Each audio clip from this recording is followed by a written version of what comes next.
Who would think that this would be happening right now?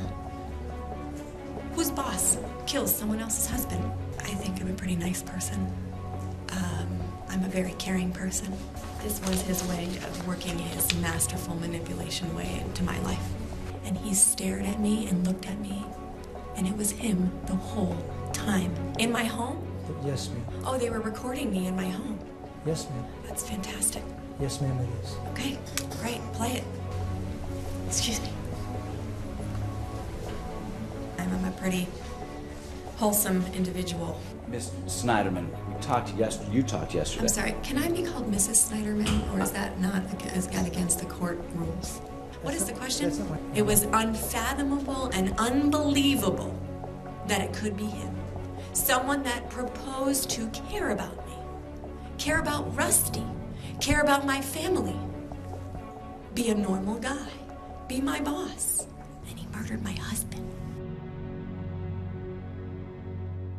Wow. Well, Andrea Sneiderman had her own trial. Hemi Newman, that was his trial. She testified there, the man who murdered her husband, who actually shot and killed him.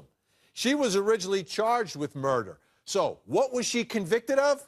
Well, first of all, she wasn't convicted of this. Do we have it? Don't you hate it when that happens, Vinny? Not convicted of murder. Right. Absolutely not convicted of murder. As a matter of fact, the prosecutor dropped the charges on the eve of her trial. What was she convicted of? Well, she was convicted of hindering the apprehension of a criminal. We can put that one up too. Concealment of material facts, 3 counts of giving a false statement, and 4 counts of perjury. So that's what she's convicted of and sentenced to 5 years. But all of a sudden, we're getting word that she's got a parole hearing coming up in June. You know that she's going Christy to. Paul. You know that she's going to pull out the, hey, I'm a mom. I have to be with my kids because their father is dead. They need me. I think that's going to be one of her big.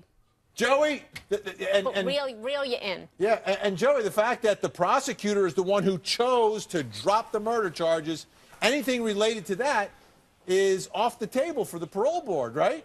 It certainly is, and it's not to be considered. And so remember, what they're doing, that is the parole board, is they're acting within well-established guidelines that say 1/3. And in fact, Vinny, they're actually being more stringent on her because they're requiring that she do 2 extra months beyond the 1/3. And so if it's a travesty of justice, it doesn't lie with the parole board. It certainly, you can argue, would lie with the prosecutor who decided to void those murder charges and not pursue them. I wonder how her behavior is in jail. Yeah. Well, Mike, how do you think she'll be as a parolee? Do you think this is someone who will be cooperative with her probation officer or parole officer? Well, if her testimony is any indication, probably not. But she better be. She better go along with the program if and when she's released, or else she'll be right back in jail. Christy Paul, is it in the best interest of the children to be reunited with Mom? I can't even answer that question. I don't know. I don't know where they are now or who they're with. I'm sure they're with grandparents, and there was a whole custody battle with that, too. But I have to believe for those kids, it's really hard to lose both parents like this. Yeah, they've basically been orphaned for the And last nobody year. has said she was a bad mother.